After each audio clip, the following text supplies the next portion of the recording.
যে আজকেই কিন্তু এই শহরে হকার বসার শেষ দিন। বিশেষ করে মেন পয়েন্ট যতগুলো আছে আমাদের সব মেন মানে সেন্টার পয়েন্টে, এবং কালকে থেকে কিন্তু আমরা কোনো হকার শহরে বসতে দিব না।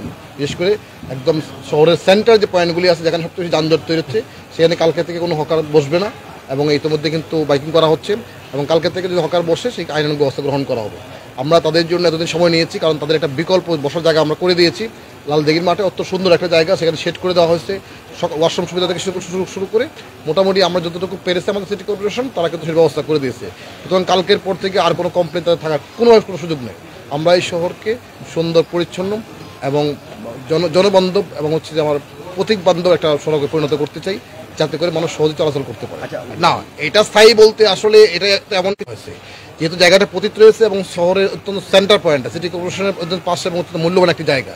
এখানে হকারের জন্য কোনো স্থায়ী পুনর্বাসন না, তাহলে তো সেটা আপনি স্থায়ী বরাদ্দ দিয়ে ফেললেন। তো সুতরাং সেটা সেরকম ব্যবস্থা না, বাট এই জমিটা যতদিন মানে গভর্নমেন্ট বা সিটি কর্পোরেশন কাজ করবে ততদিন পর্যন্ত তারা থাকবে। সেটা মাসও হতে পারে, বছর হতে পারে, কয়েক বছর চলবে, সেটা কোনো সমস্যা না। এটা অনেকাংশেই কমবে বলে আমরা বিশ্বাস করি। তারপর বিষয়টা হলো যে এখানে যারা এখানে এই শহর আমরা রাস্তায় ব্যবহার করি, প্রতীক থেকে শুরু করে যারা গাড়ি চালায়, যারা ব্যবসায়ী আছেন, আচরণ করতে হবে, তাহলেই কিন্তু শহর কিন্তু যানজট মুক্ত হবে।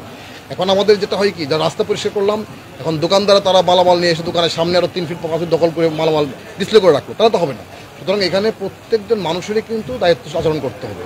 মানে একজনকে আমি সরিয়ে দিলাম, আরেকজন সেটা এসে অকুপাই করে ফেললো, তাহলে তো হবে না।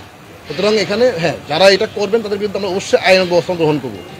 তাদের প্রত্যেককে দায়িত্বশীল ভূমিকা রাখতে হবে এবং দায়িত্বশীল আচরণ করতে হবে, যে না, এই শহরটা লোকজনের চলাচলের জন্য পরিষ্কার করা হয়েছে, সুতরাং সেটার জন্য তার অন্য কেউ এসে যেন আবার দখল না করে।